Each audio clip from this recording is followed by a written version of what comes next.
नमस्ते सबको।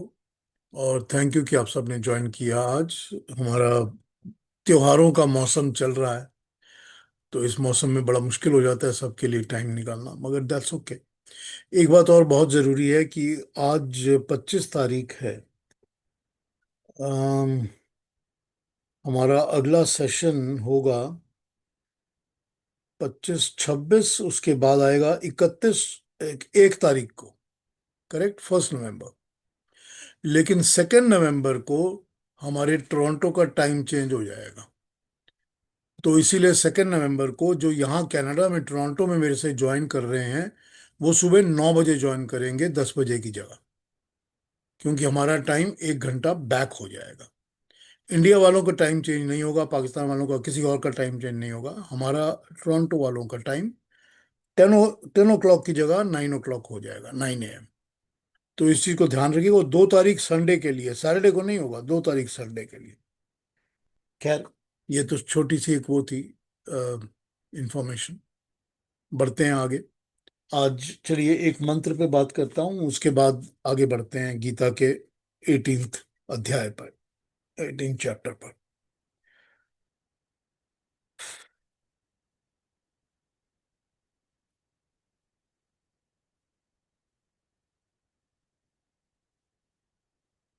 यजुर्वेद के ही सारे 1 2 3 4 फर्स्ट चैप्टर के मंत्रों पे बात कर रहा था मैं। 2 3 4 पे बात की है। ये यजुर्वेद का छठा मंत्र है, पहले अध्याय का 6th, छठा मंत्र। ये मंत्र कहता है, कस्त्वा युनक्तिम स त्वा युनक्ति, कस्मै त्वा युनक्ति, तस्मै त्वा युनक्ति, कर्मणे वा वेशाय वामः। बड़ा इंटरेस्टिंग मंत्र है। ये कहता है कि किसने तुमको, कस्मई त्वा युनक्तिम, युनक्त, युनक्ति जोड़ना, ठीक। किसने तुमको जोड़ा है? कौन है जो तुम्हारे शरीर और आत्मा को जोड़ता है? जब तक आत्मा के साथ शरीर जुड़ेगा नहीं, तो तुम कुछ कर नहीं सकते, कर्म कर नहीं सकते। तुम हो ही, हो गए ही नहीं। You will not be you. तुम्हारी आइडेंटिटी ही नहीं बनेगी। तो तुमको किसने है जिसने तुम्हारी आत्मा और शरीर को जोड़ा है? आप देख लीजिए, आप, इतना डीप है ये थॉट। एक टुकड़ा छोटा सा, इतना डीप है ये थॉट कि कोई भी आत्मा शरीर के साथ जुड़ती है कैसे, और उसको कौन जोड़ता है? क्योंकि बिना आत्मा के शरीर के साथ जुड़े तो कुछ होने वाला नहीं है हमारा। तो कहते हैं, किसने तुम्हें जोड़ा है? आत्मा को शरीर के साथ मिलाप किसने कराया है? उसका अगले सेंटेंस में मिलता है जवाब, स त्वा युनक्तिम, उस भगवान ने, परमात्मा ने तुम्हें जोड़ा है। उसने ही तुम्हें, इस आत्मा और शरीर को जोड़ा है। उसके बाद कहते हैं, कस्मै त्वा युनक्तिम। वो कहता है कि किसके लिए, क्यों जोड़ा है, प्रयोजन क्या है। तुम्हारे शरीर को और आत्मा को उसने जोड़ा क्यों है? कस्मै त्वा, किसके लिए, क्यों, वाई। ये वाई का जवाब जो है, ये अगला क्वेश्चन है, तो वाई का जवाब जो है वो मिलता है, तस्मै त्वा युनक्तिम, उस परमात्मा को पाने के लिए जिसने तुम्हें जोड़ा है। उसके जोड़ने का पर्पस ही ये है कि तुम उसको जान सको। जो तुमको जोड़ रहा है, तुम उसको जान सको। मैं जब स्कूल जाता हूं और मुझे ज्ञान प्राप्त करना होता है, तो मुझे ज्ञान क्यों प्राप्त करना है? ताकि मैं ज्ञान को जान सकूं, ताकि मैं उस ज्ञान को पाकर उस ज्ञान का समझ अपने अंदर समा सकूं, जान सकूं। तो ये कहते हैं कि उस परमात्मा ने तुम्हें जोड़ा है ताकि तुम उस परमात्मा को जान सको, उसका भजन कर सको, उसको पा सको, ठीक। फिर ये कहता है कि अगले सेंटेंस में, कर्मणि वा वेशाय वामः, कर्मणि वा, कर्म करने के लिए, विषाय वामः, ज्ञान प्राप्त करने के लिए। उस परमात्मा ने तुमको इस शरीर के साथ, इस आत्मा के साथ क्यों जोड़ा है? उसने जोड़ा है इसलिए ताकि तुम उसको पा सको। उसको पाने के रास्ते क्या है? कर्म कर सको और ज्ञान पा सको। कितना छोटा सा मंत्र है, जिसका मैसेज देखिए आप, कितना फैंटास्टिक और क्लियर मैसेज है। मैसेज यही कहता है कि उस परमात्मा ने हमको शरीर के साथ, आत्मा, हमारी आत्मा को हमारे शरीर के साथ जोड़ा इसीलिए है ताकि हम उस परमात्मा को जान सकें, और उस परमात्मा को जानने के लिए जो कर्म है वो कर्म कर सकें, और उस ज्ञान को पा सकें जिससे हम परमात्मा को जान सकते हैं। हो गई राह क्लियर? कितना सिंपल तरीके से रास्ता साफ करके बता दिया गया है कि ये है पर्पस। अब इसमें से भटकने की जरूरत कोई नहीं है। इस पर्पस को अचीव करो, इस पर्पस को प्राप्त करो। यही परमात्मा की वाणी है जो हमको समझ में आनी चाहिए। कितनी क्लैरिटी के साथ उन्होंने हमको ये बात बताई है। कितना सुंदर और अच्छा मंत्र है। कई कई कई काफी देर तक इस पर बात और चर्चा हो सकती है, और इसके ऊपर इलेबोरेट किया जा सकता है। लेकिन मैंने आज सोचा कि इस मंत्र के ऊपर बात करता हूँ। छोटा सा मंत्र था मगर मुझे बड़ा अच्छा लगा, तो उस पर मैंने आज बात की है। यजुर्वेद के प्रथम अध्याय का छठा मंत्र। गीता पर आ जाते हैं। गीता के हम 18th चैप्टर को, 18वें अध्याय को हम स्टडी कर रहे हैं, और हमने शायद नंबर 53 तक पिछली बार कर लिया था। ठीक है ना?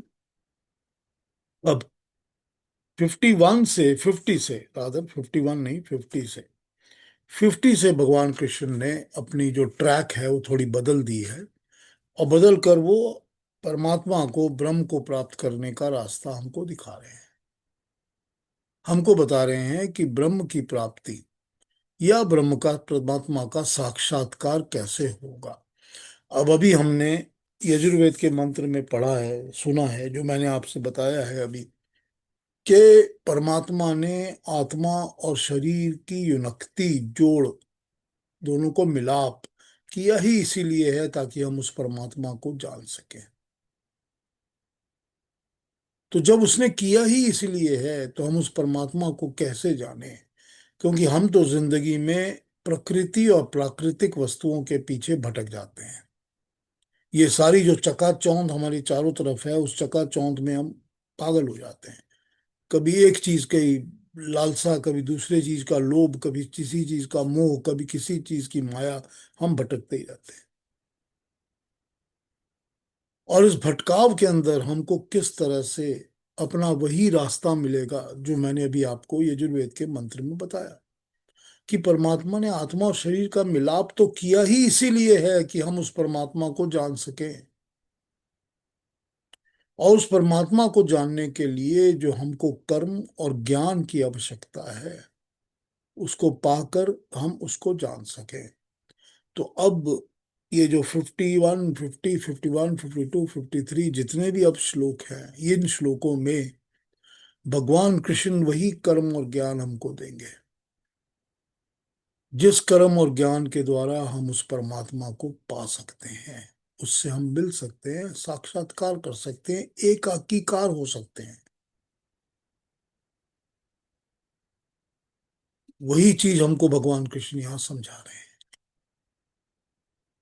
जैसे भगवान कृष्ण की हमेशा से ही लीक रही है, पद्धति रही है, जैसा वो करते आए हैं, हर चीज को वो 1 2 3 4 करके स्टेप बाय स्टेप समझा देते हैं। हर बात को अपनी वो 1 2 3 4 कर करके हमको समझाते जाते हैं कि ये नंबर 1 2 3 4 5 इसको फॉलो करो तो ये मिलेगा। हर चैप्टर में वो इस तरह हमको समझाते हैं अलग अलग बातों को। सॉरी। तो अभी हमको नंबर 50 और 51 और 52 जो हमने पढ़ लिए हैं, उसमें उन्होंने समझाना शुरू कर दिया है।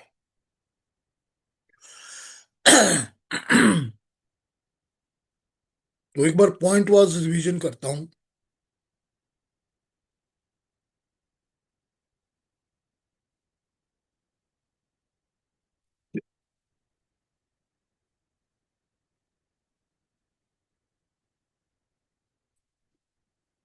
सॉरी।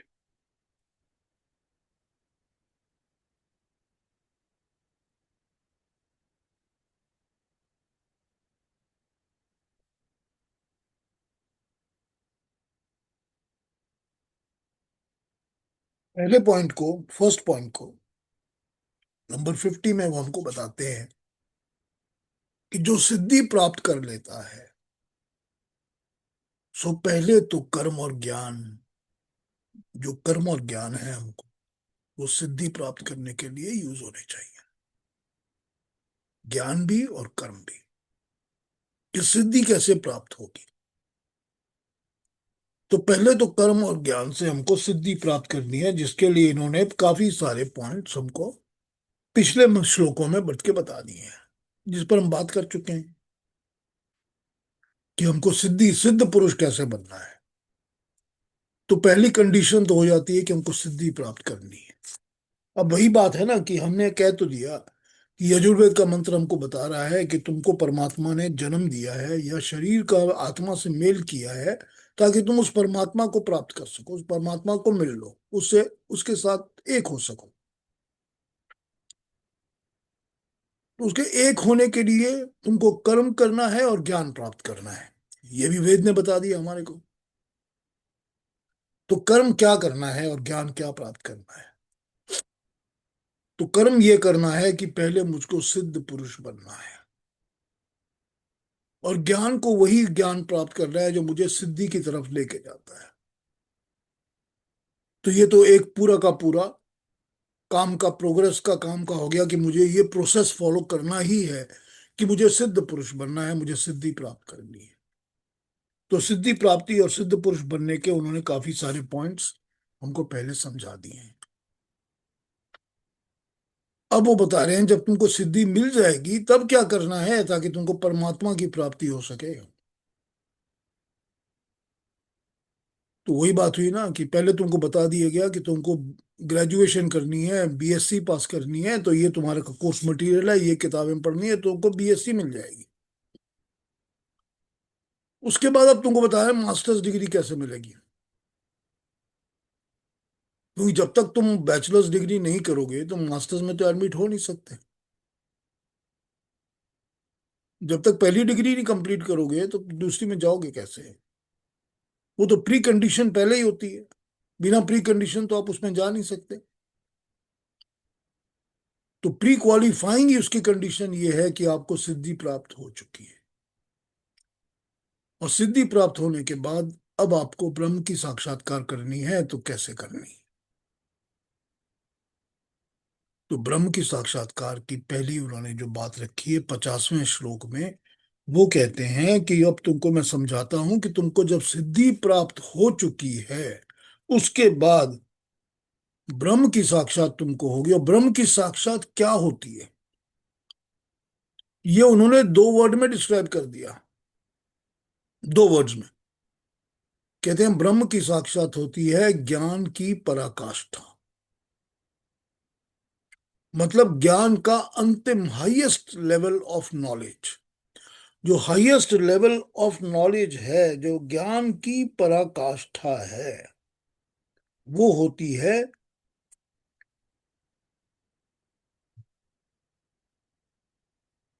ज्ञानस्य या परा। ठीक। अब पराकाष्ठा मतलब हाईएस्ट लेवल। ठीक है ना? अब हम लोग क्या करते हैं कि हम लोग दो वर्ड्स यूज करते हैं, ऑपोजिट्स। ठीक है? हम लोग जैसे सिनोनिम एंटोनिम की तरह बहुत सारे शब्द यूज करते हैं ना, तो हम दो वर्ड्स यूज करते हैं जिसको हम कहते हैं परा और अपरा। ठीक। अब पंजाबी में परा मतलब क्या होता है? दूर। ठीक। परा हट, दूर हो जा, पंजाबी में कहते हैं ना। तो हम कहते हैं परा और अपरा। अपरा जो हमारे पास है, जो नजदीक है। परा जो दूर है। फिर हम कहते हैं परा विद्या और अपरा विद्या। परा विद्या परमात्मा की विद्या, वो जो हमसे बहुत दूर लगता है, हमारे एकदम नजदीक आसपास नहीं घेरा हुआ जिसने हमको। और अपराविद्या प्रकृति की आम चीजों की, रोज की चीजों की विद्या। अब आपने बहुत बार नाम सुना होगा, हमारे परिवार में ये भी एक नाम है जिसका लड़कियों का नाम अपराजिता या लड़कों का नाम अपराजित रखा जाता है ना? रखा जाता है ना, अपराजिता या अपराजित। तो हम कहते हैं अपराजित का मतलब क्या हुआ? अपराजित का मतलब जिसको कोई जीत ना सके, जिसको कोई पराजित ना कर सके।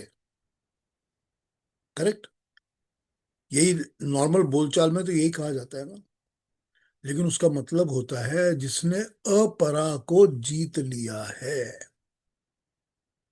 जिसने ये दुनिया की अट्रैक्शंस को जीत लिया है, जिसने ये आसपास की सारी जो उसको जोड़ने चिपकाने वाली प्राकृतिक चीजें हैं जो इनको जीत लेता है, उसको अपराजित कहते हैं या पराजिता कहते हैं।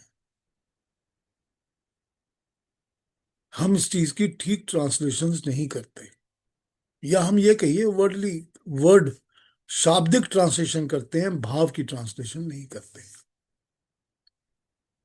लेकिन हम जब परा और अपरा यूज करते हैं तो इस सेंस में यूज करते हैं कि परा विद्या परमात्मा के साथ जुड़ी हुई विद्या, और अपरा विद्या जो प्रकृति और सृष्टि से जुड़ी विद्या है वो अपरा है।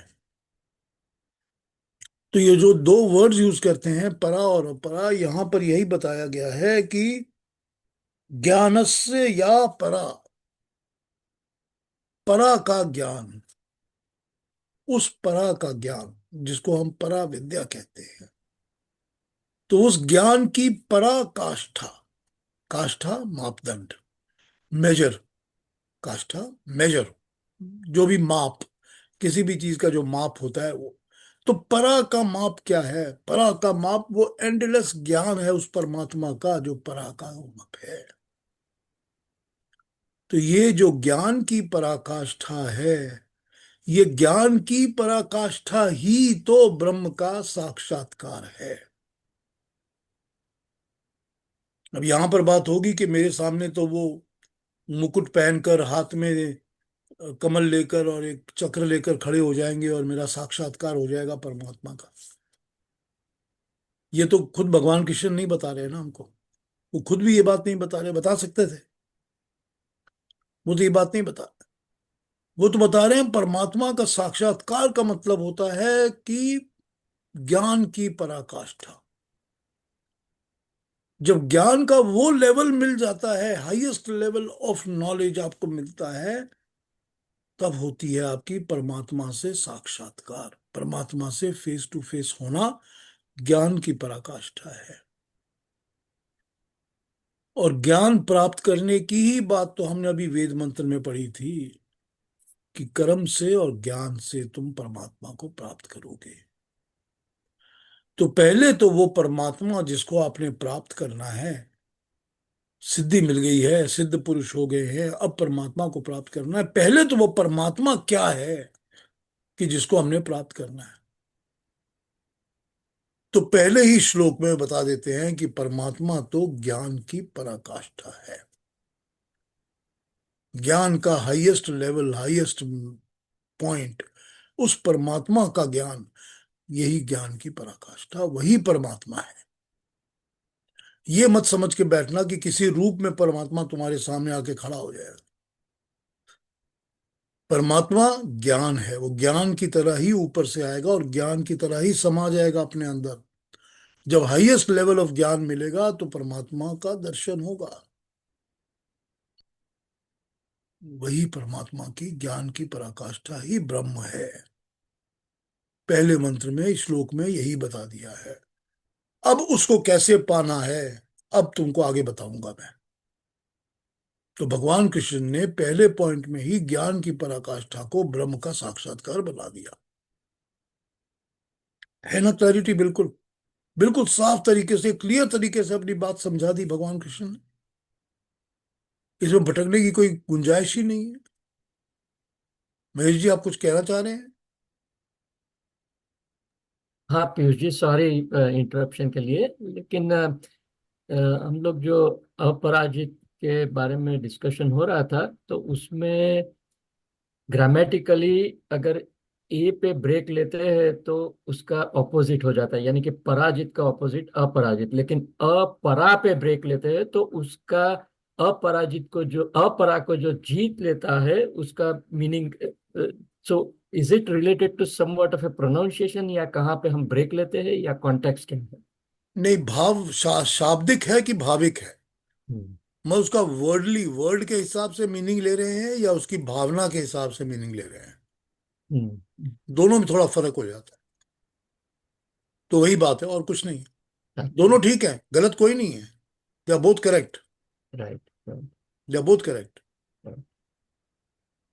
हम्म। थैंक यू जी। ठीक है ना? Yeah. तो Very namaste. हाँ, Sorry to interrupt. हाँ I ji. just wanted to add. बहुत अच्छा सवाल है, बहुत अच्छा जवाब दिया आपने. Because that is the question that was in my mind. कि when you say aparajit, मतलब that somewhere they, I thought it had a negative connotation.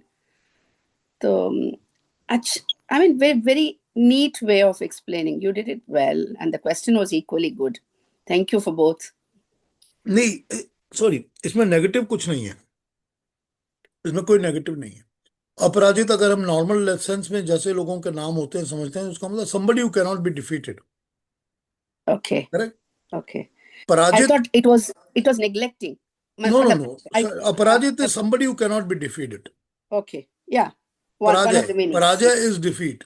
Yes, ठीक। yes. अपराजित is somebody who cannot be defeated। Mm, But mm. aparajit is also somebody who has won over the apara। This was new to me. This definitely was new explanation to me. Thank you so much. ऐसे ही तो हमको बातें समझ में आती है ना। जी जी, समझ में, सिर्फ समझ में नहीं आते हैं. You get a chance to correct yourself, मतलब rethink. तो which is a big learning. और expand yourself, let's say, Oh, okay, okay. because now you Expand. have two meanings to Huh, know very from one word। very true. Very very true. Thank you. So Piyush ji, अगर if I can add one more, so आज तक मैंने ये अपराजित word में इसी context में कि अपराजित को जो जीत लेता है ऐसे कभी सुना नहीं था. So that was again very wonderful way of explaining and a very good way of interpretation, और मेकिंग श्योर कि अब हमको आगे जाते याद रहेगी कि अपराजित का मीनिंग क्या रहता है. Thank you. Thank you. नहीं, उसका एक देखिए, एक उसका रीजन ये है कि हम लोगों ने परा और अपरा ये दो वर्ड्स को उस कॉन्टेक्स्ट में समझा ही नहीं है। हम लोगों ने वो वाला कॉन्टेक्स्ट की परा विद्या और अपरा विद्या क्या होती है उस कॉन्टेक्स्ट में हमने इस बात को समझा ही नहीं है। तो जब इसको समझते हैं तो हमको पता चलता है कि परा परमात्मा की विद्या है और अपरा सृष्टि और क्रिएशन की विद्या है, तो इसको हम अपरा कहते हैं।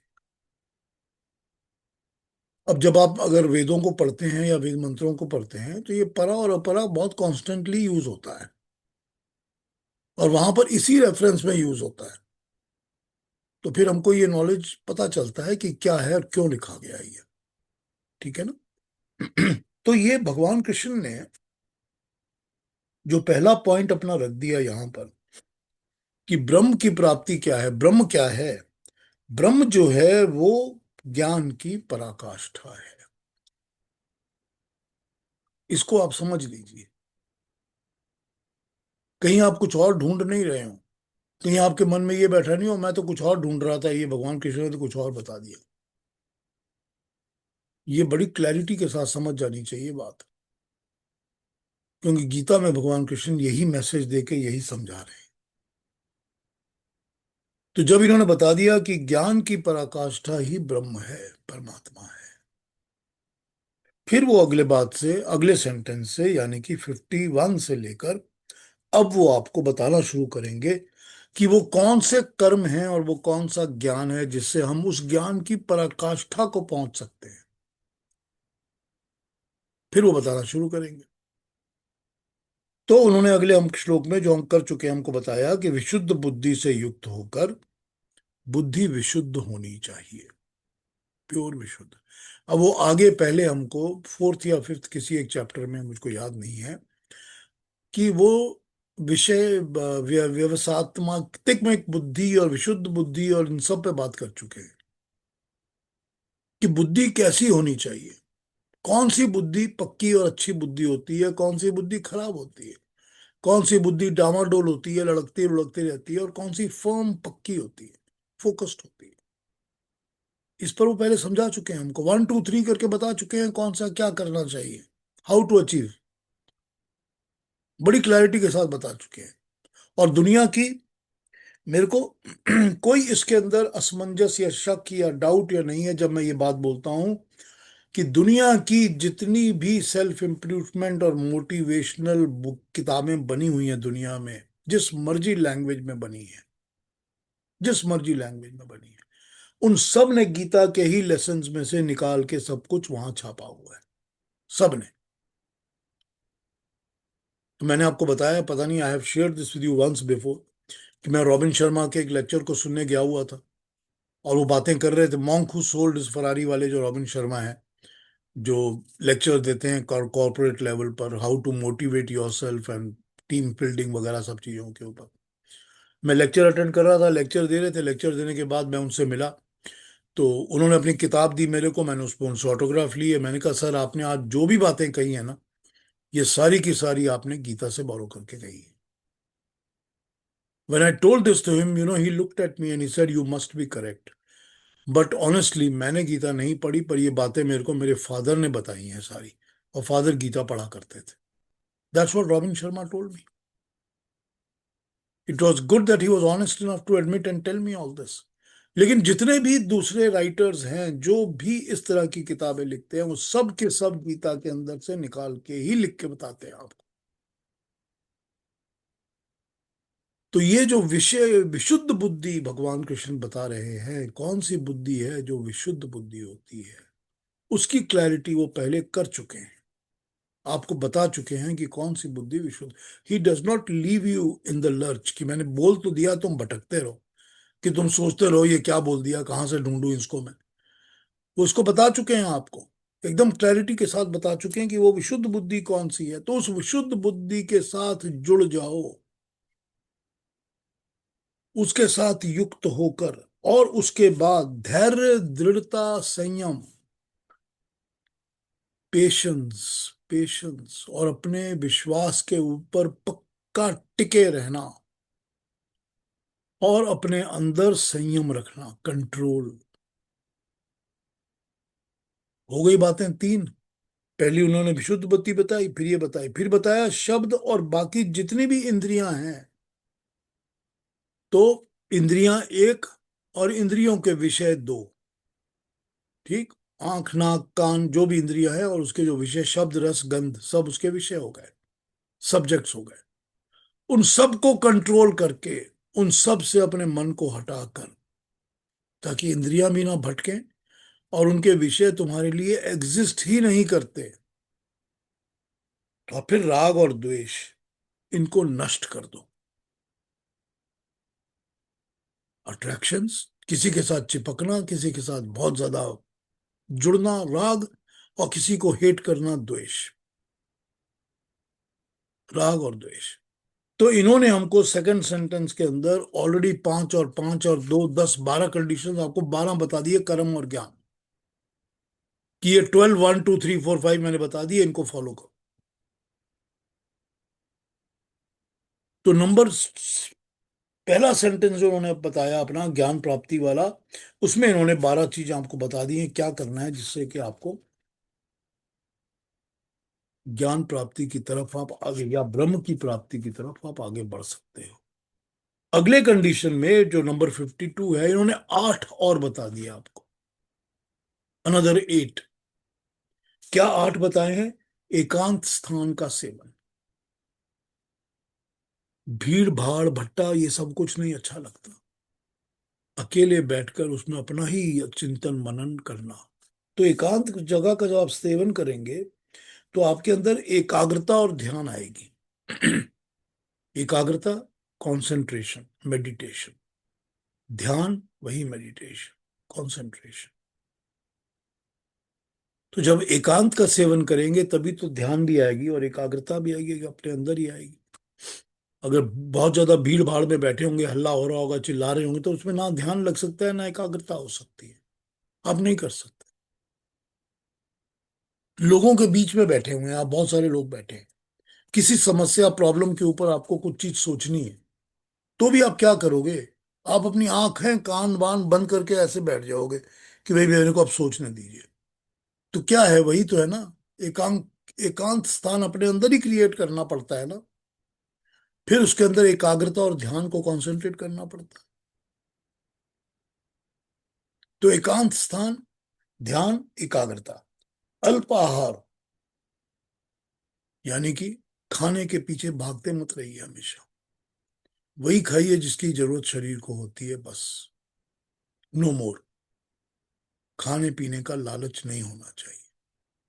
अल्प आहार, रिड्यूस योर डाइट।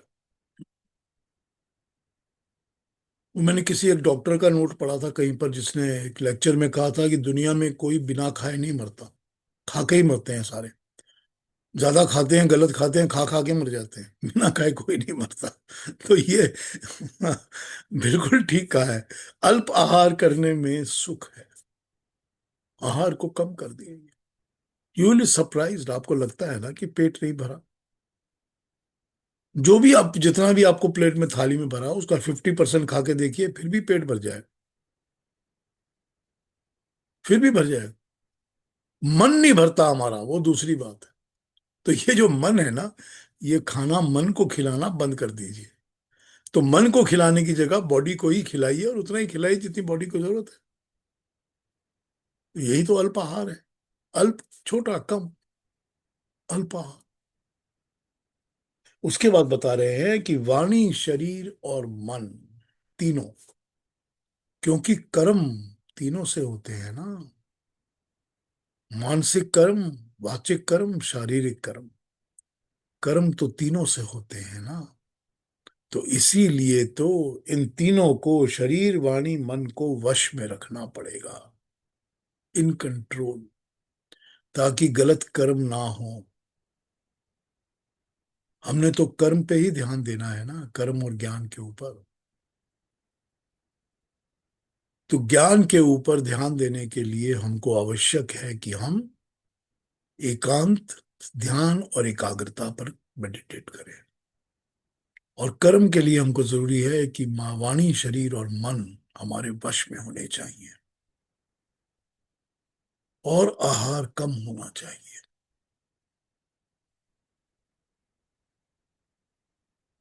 ठीक। अब एक वेस्टर्न वर्ल्ड में कहावत होती है कि जब आप हैवी लंच खा लेते हो तो दोपहर को काम नहीं करते, फिर आप सो जाते हैं।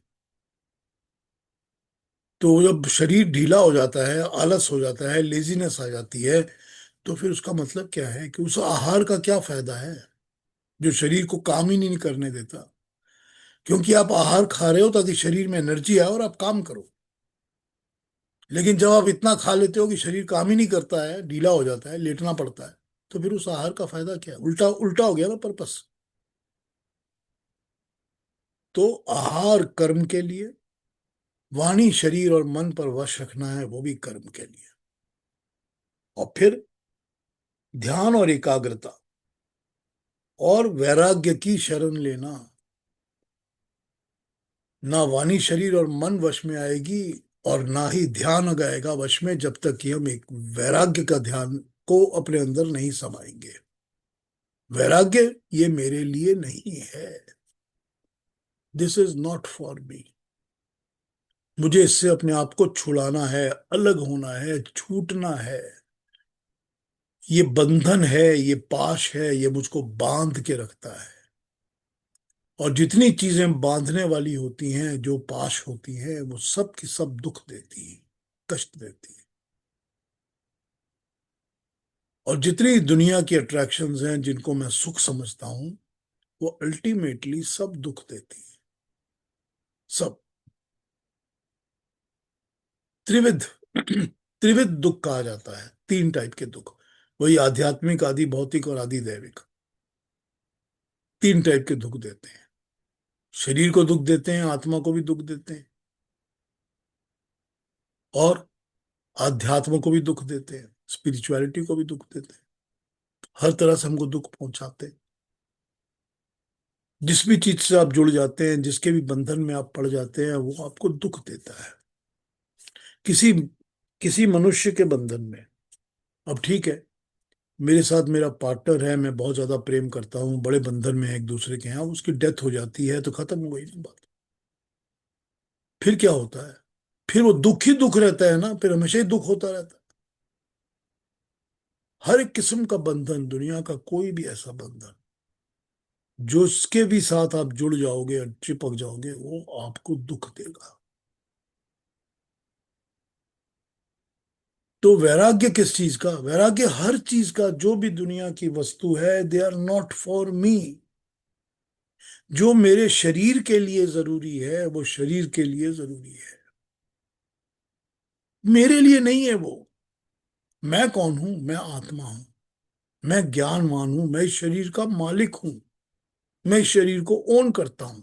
ये मेरी मर्जी से चलता हिलता जुलता है, ये मेरी मर्जी से सब काम करता है। ये मेरे लिए चीजें नहीं है, ये शरीर के लिए जो है वो है।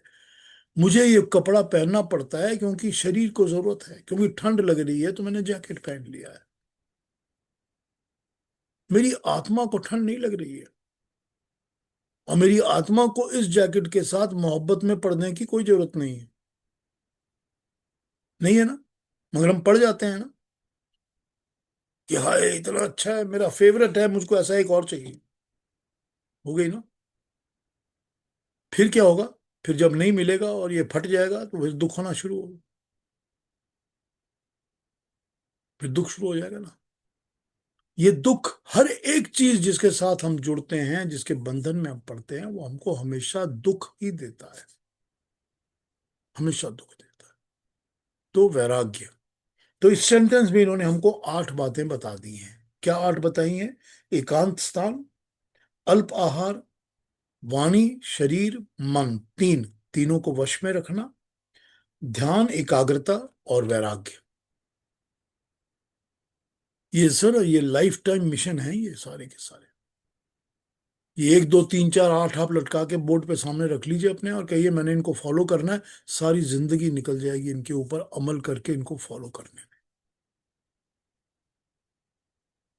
क्योंकि हम लोग मेंटली और इमोशनली प्रिपेयर्ड नहीं होते हैं, लेकिन हमको अगर अगर उस लेवल पे जाना है तो प्रिपेयर तो होना ही पड़ेगा। ये ह्यूमनली पॉसिबल चीजें हैं, जो कि इंसान जिन चीजों को कर सकता है वही बताते हैं भगवान कृष्ण। ऐसा नहीं बता रहे कि इट्स इम्पॉसिबल, इम्पॉसिबल तो कुछ बताते ही नहीं है वो। तो पहला उन्होंने बता दिया हमको कि परमात्मा या ब्रह्म का मतलब क्या है। उसका मतलब है ज्ञान की पराकाष्ठा।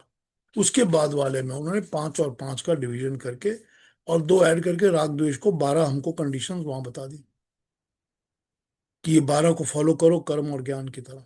अब उन्होंने अगले में 8 बता दी, और फिर जो तीसरा 53rd है उसमें 8 और बता दी, 8 मोर। तो 53rd में 8 कौन सी बताई हैं? अहंकार, सबसे पहले अहंकार, सबसे फर्स्ट उन्होंने बताया है अहंकार। सबसे बड़ी प्रॉब्लम ही अहंकार होती है, सबसे बड़ी प्रॉब्लम होती है अपना अहंकार। मैं तो जी, मैं मेरी बात सुन लो जी, मेरे को बोलना है जी, मेरे को करना है जी, जो मैंने कह दिया वही होना चाहिए ना, मैं गलत हो ही नहीं सकता। तो सबसे पहले तो अपना अहंकार। मेरे बेटे के लिए तुमने कैसे ऐसा कह दिया, मेरे घर में आके तुम ये बात कैसे बोल सकते हो? तो मैं तो आ जाती है ना सबसे पहले।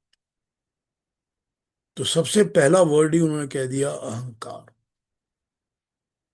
जब तक अहंकार बना रहेगा, जब तक अपने अहम के ऊपर ही हम कर्म करेंगे, काम हमारे सारे डाइवर्ट होकर उसी तरफ चलेंगे, उसी रंग में रंगे होंगे जिस तरफ हमको अहंकार लेके जाएगा। फिर ना हमको सिद्धि मिलेगी और ना ही ब्रह्म की प्राप्ति होगी, क्योंकि कर्म भी सारे अहंकार वाले ही होंगे, अहंकार युक्त, अहंकार से जुड़े हुए। और ज्ञान भी सारा वही होगा। तो पहला वर्ड उन्होंने यूज किया अहंकार। दूसरा बल, मतलब ये जो हम सोचते हैं ना हमारे अंदर बड़ी ताकत है, दूसरे को दबा के रखो, ये वाला बल।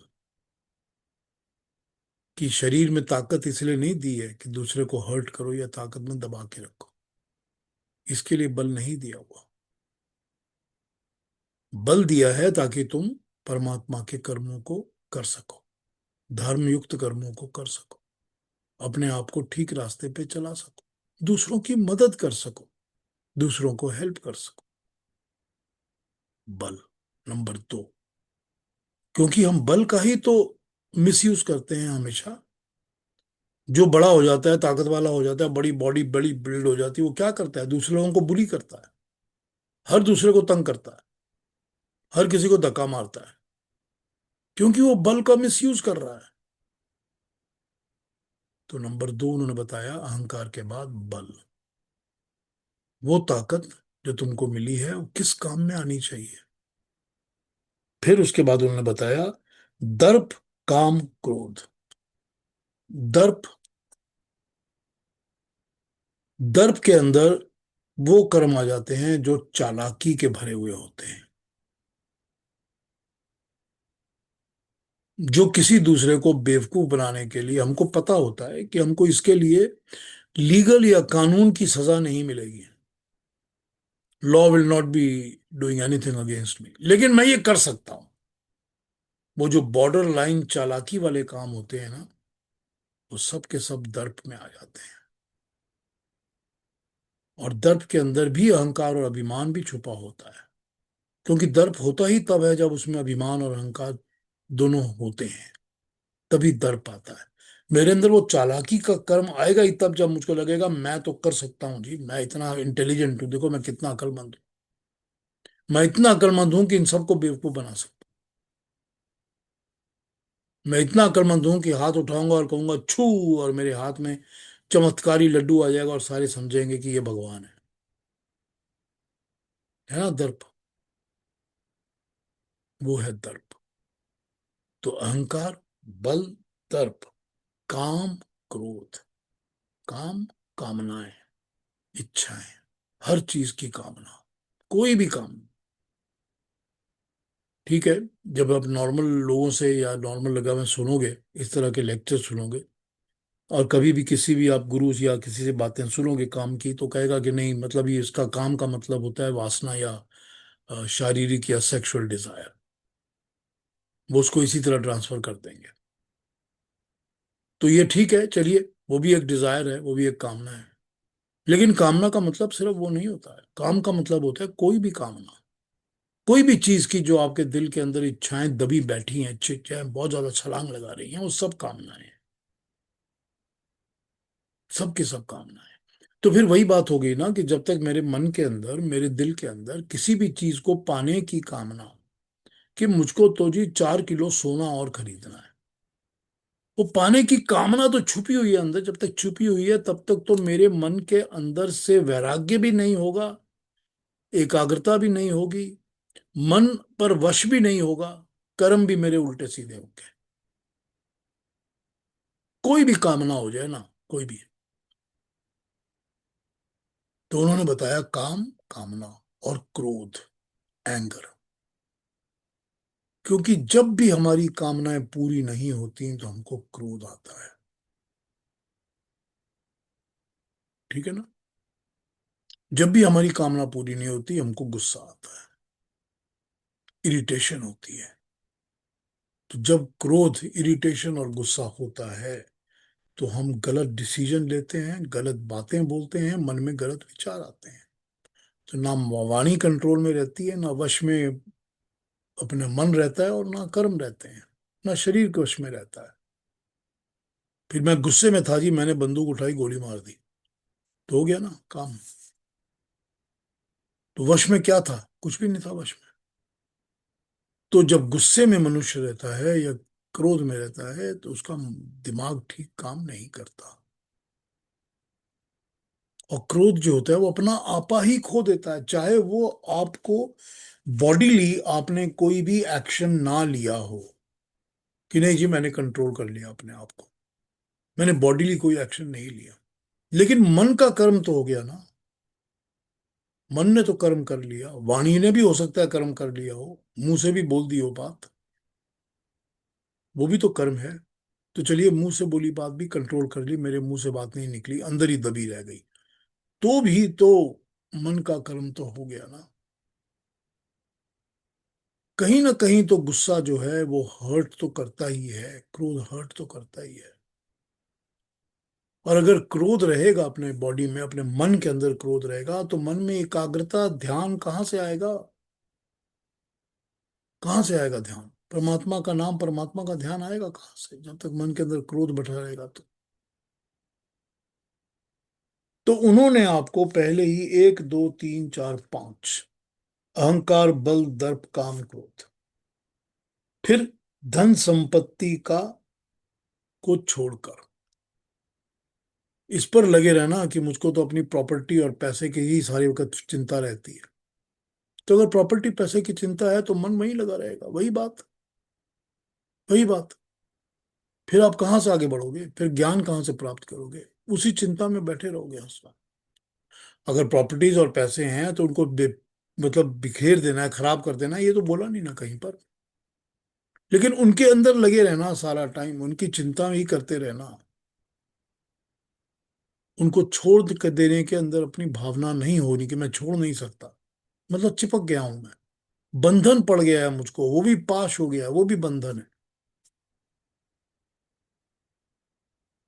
क्या बोल रहे हैं? धन संपत्ति को छोड़कर, ममता से रहित, ममता। अब ममता जो है यहाँ पर, वो पहले धन संपत्ति पर ममता हो सकती है, पर यहां जब ममता अलग बता दी गई तो फिर मनुष्य ममता होती है। मतलब स्नेह प्यार बहुत ज्यादा, कि मुझको अपने बच्चे से बहुत प्यार है, पर पोते से और भी ज्यादा प्यार है, पोते के भाई से और भी ज्यादा, उसकी बहन से भी प्यार है, फिर मेरी मासी है उसका बेटा बड़ा प्यारा है, उससे बड़ा प्यार है, चाचा से तो मेरे को बहुत ज्यादा प्यार है। ये जो ममता है ना, मेरे बच्चे हैं, मैं माँ हूं, मेरे बच्चे हैं, मैं पिता हूं, मेरे अपना बेटा है, ये होती है ममता।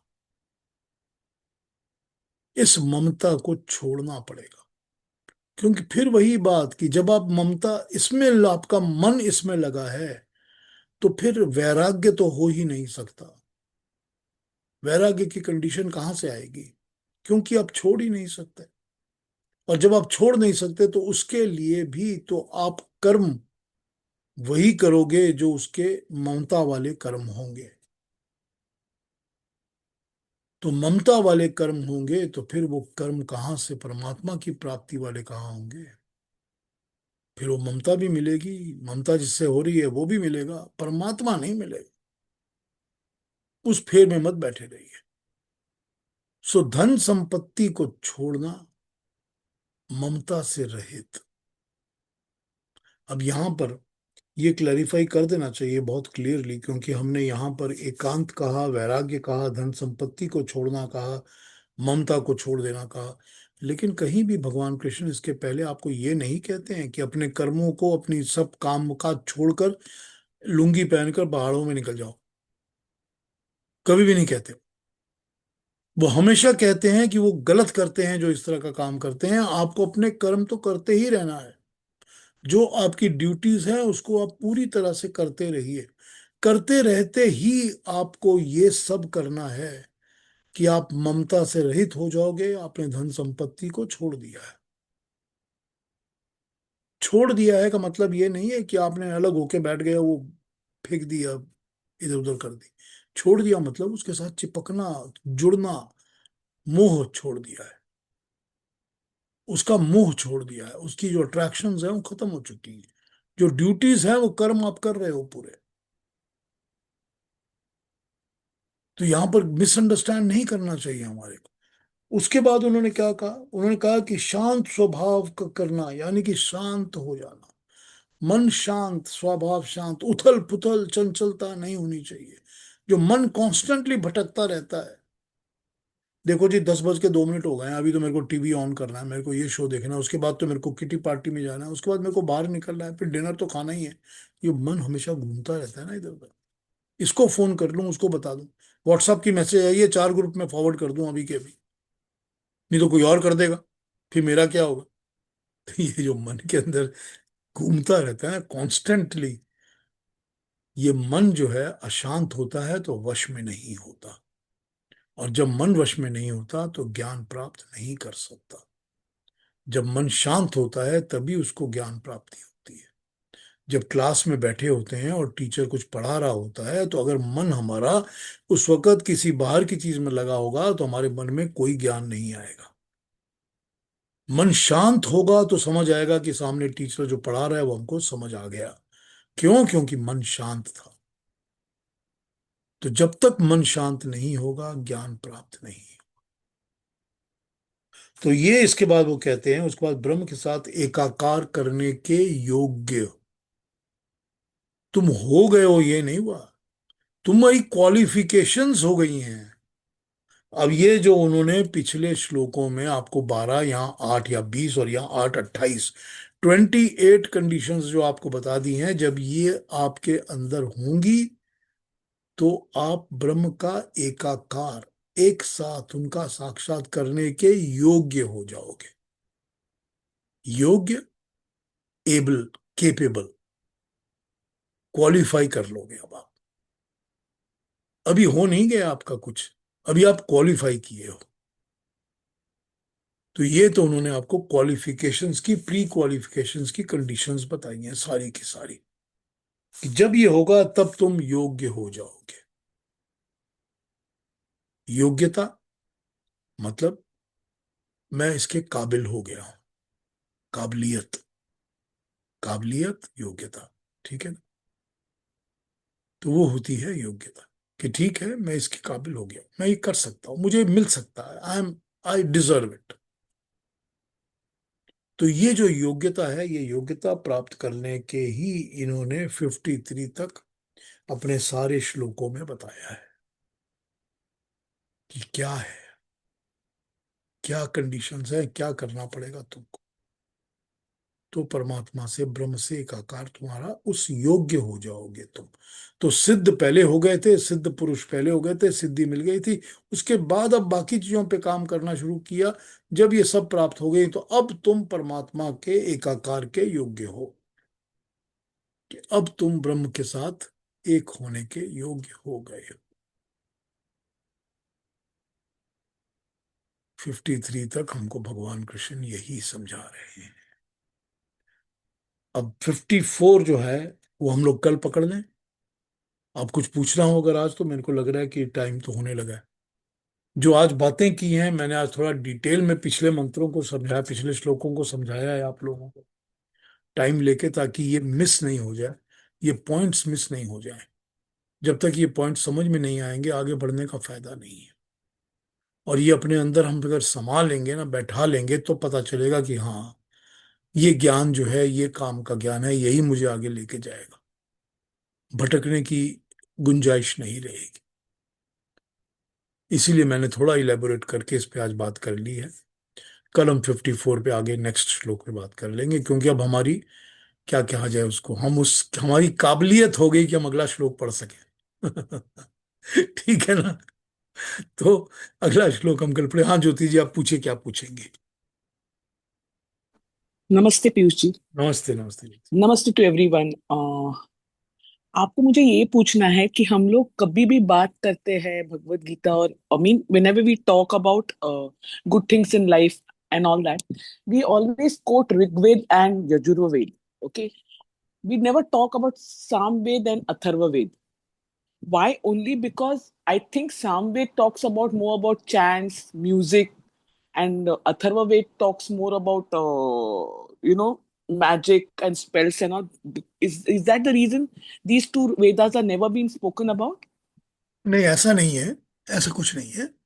जो सामवेद है वो उपासना का वेद है, दैट टॉक्स अबाउट परमात्मा की उपासना and also about music and other things, ठीक है। Yeah, yeah. तो संगीत भी है उसमें, उसमें पद भी है, पोइट्री भी है, सब कुछ है। Right. और उसके अलावा उसमें उपासना है, मतलब how to and what to pray when we want to pray for God. Okay.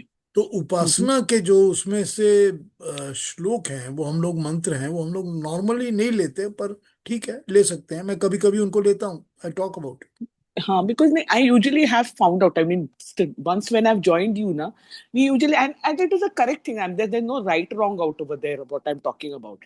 Rigved and Yajurved talks completely about deity, sacrificial, how to behave, and everything which Ved Vyas wrote about and all. But I always had an intrigue about Samved and Atharva Ved and all that, you know. नहीं तो So, Samaveda का तो reason यही है कि क्योंकि वो वेद जो है पूरा का पूरा सामवेद बेसिकली ऑन उपासना का ही वेद है पूरा, कि उपासना कैसे, क्या, कहाँ से कैसे होनी है और पद्धति क्या है उसकी। hmm, तो उसकी पद्धति में ही संगीत भी, प्रोज भी, पोइट्री भी सब आ जाती है, मीटर्स भी सब आ जाते हैं।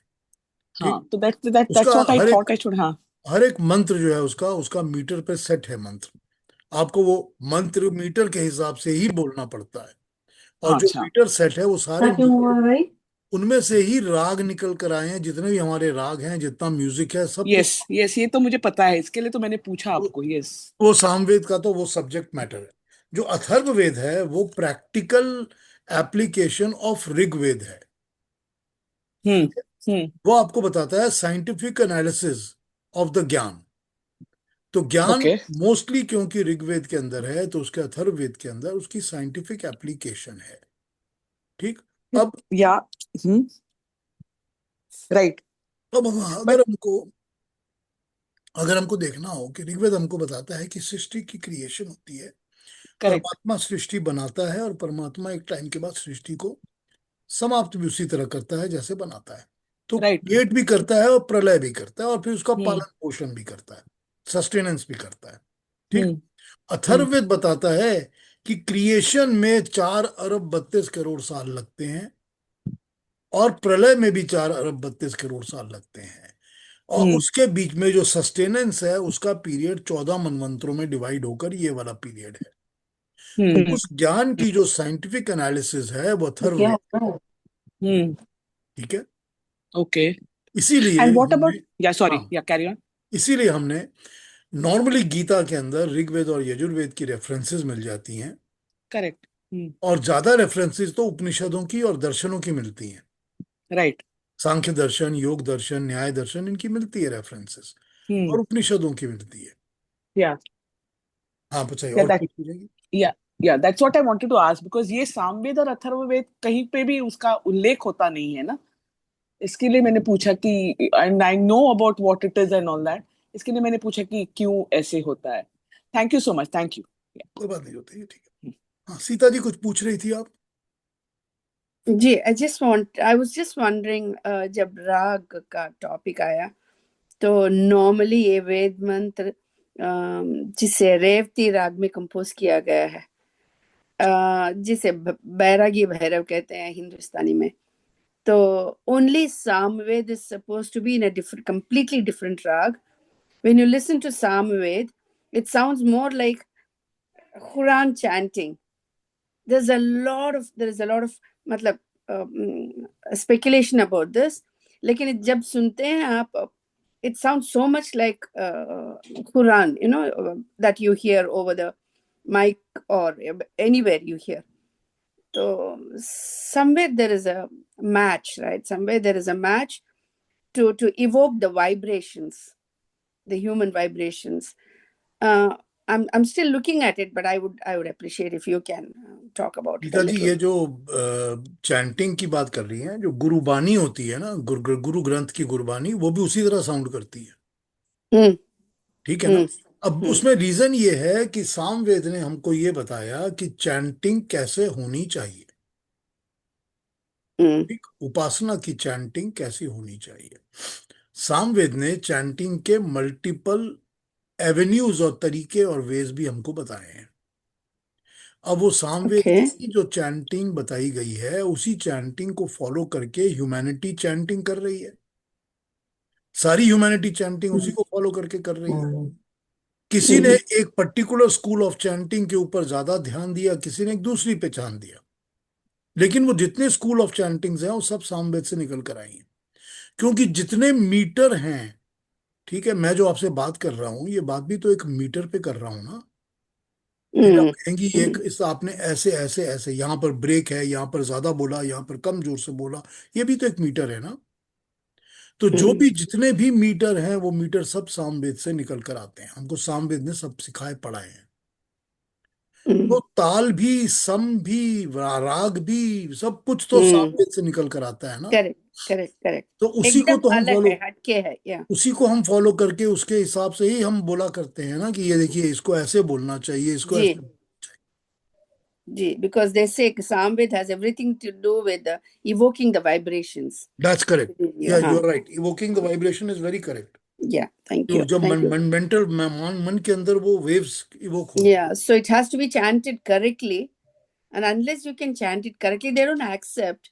Unless you can chant it correctly, don't even try it. This is what I was told. है, बिल्कुल ठीक बात है। You're evoking the negative effect, so don't chant unless you can chant it correctly. Matlab, in terms of raga, it's not in terms of pronunciation of the sahitya alone. I mean, अब this देखिए this came as a very एक simple example, way. Sita ji, एक example देखिए आप। Ji. Suprabhatam सुन लीजिए, ठीक। Mm, अब वो क्यों है कि सुबह लक्ष्मी का सुप्रभातम जब सुनते हैं, mm, अंदर से वो इमोशन इवोक होते हैं, ji, तब लगता ji. है कि now we are literally going to be listening to something that is divine. Mm, लेकिन दूसरा mm, सुप्रभातम उस तरह अपील नहीं करता, mm. नहीं Correct, होता ना। correct. अब इसका एक Mm, और एग्जांपल बताता हूँ। हम लोग के यहाँ पर बंगाल में महालया का एक पाठ होता है, चंडी पाठ, mm, ठीक है। mm, बहुत फेमस पाठ है, और महालया के दिन सुबह सुबह 6 बजे उसका वो होता था, रेडियो पर ji. प्रसारण होता था। हम लोग मतलब, I was in Calcutta and every घर के अंदर वो रेडियो पर सुनाई देता था, हर घर में, आसपास जितने घर होते सब में वो चलता रहता था, ठीक है। Mm, तो वो बीरेंद्र कृष्ण उसकी वो बोला करते थे, उस भद्र, बीरेंद्र कृष्ण भद्र उनका नाम है। He used to chant it and say it, and it is fantastic, it is fantastic. आपको अगर अगर वो चैंटिंग आप सुनेंगे तो आपको माँ दुर्गा का ध्यान आना पक्का है।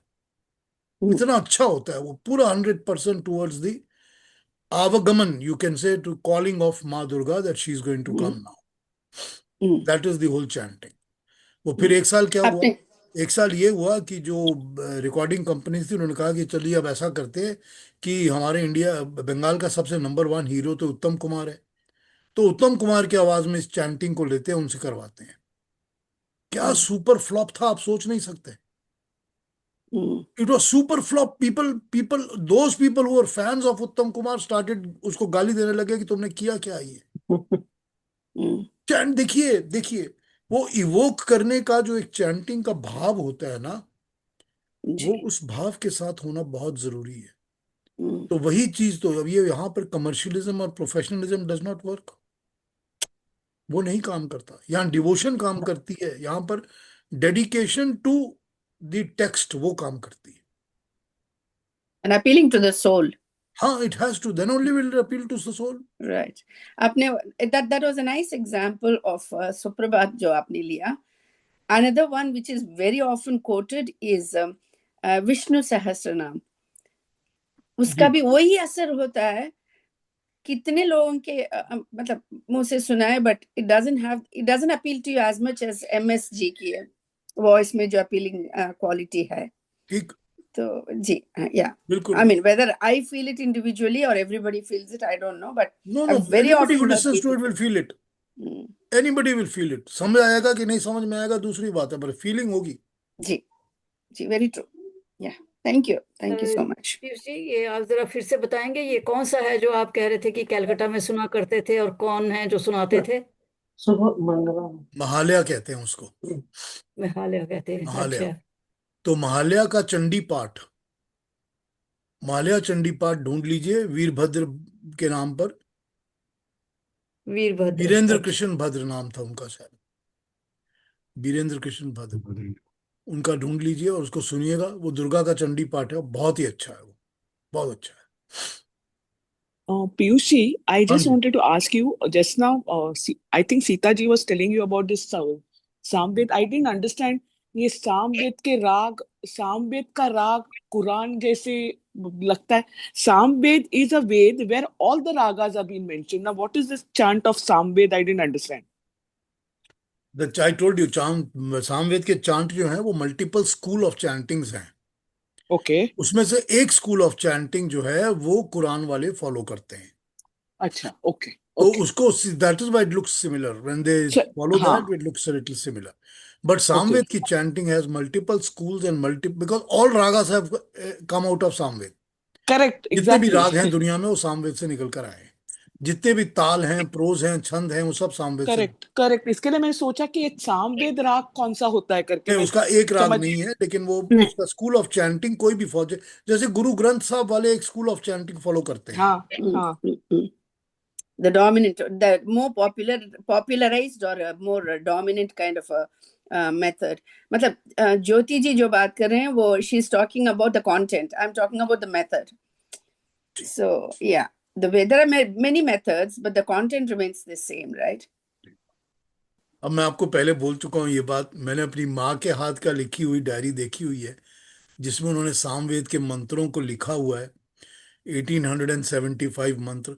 और हर एक मंत्र का मीटर और हर एक मंत्र का राग उन्होंने ऊपर लिखकर उसको सरगम बैठा बैठा के लिखा हुआ है कि देखो या पीयूष, ये एग्जैक्टली. इस तरह, ये मंत्र इस तरह गाना चाहिए, ये सरगम पे गाएंगे तो ये द ब नी ध प के हिसाब से गाना चाहिए, ये इसका ये मीटर है, इसकी ये बीट है, ये राग है. हर एक मंत्र पे माँ ने लिखा हुआ है. अब मुझे नहीं पता वो डायरी कहाँ पड़ी है. कभी मिल फैंटास्टिक. जाएगी, कभी मिल जाएगी तो मैं उस पर आई फिर विल, काम आई भी कर होप यू सकता गेट हूँ. It. I seriously I hope you know I get it. cannot tell you, I can't tell you where it is, but I have seen it.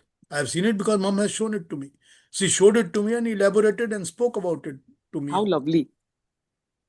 या exactly, that's what I thought about, कि सारे सामवेद. सारे सारे words भी लिखे हुए हैं उनको कैसे गाना है।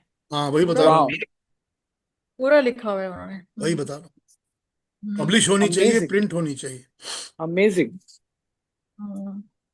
हाँ जी, चलिए फिर कल मिलें. यस. मुझे पीयूष मुझे जी, आज आज मुझे आपका आज एक वाक्य में सार पूरा मन में बैठ गया है। ज्ञान का जो आपका व्हाट वाज दैट वर्ड, प्रताक्षा पराकाष्ठा. ज्ञान इस की ब्रह्म प्रकाष्ठा. ज्ञान की इस पराकाष्ठा. पराकाष्ठा ज्ञान की परमात्मा का प्रकाष्ठा सर साक्षात्कार मेरे है. अंदर भी बैठ गया. ब्रह्म प्रकाष्ठा नहीं, पराकाष्ठा. Yes. पराकाष्ठा, हाँ. पराकाष्ठा इस ब्रह्मा, बस बात वहीं पे खत्म। हाँ बस.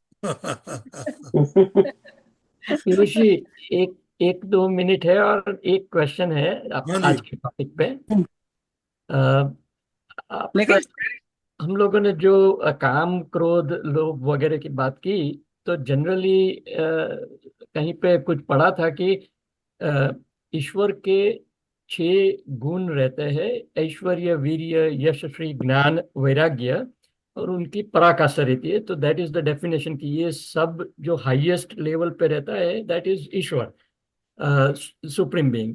और उसका ऑपोजिट जो रहता है कि there are 6 kind of negative thing: kama, krodha, लोभ, मोह, मद, मात्सर्य। तो हमने ऑलमोस्ट 5 को तो कवर जल्दी कर हो। अंदर.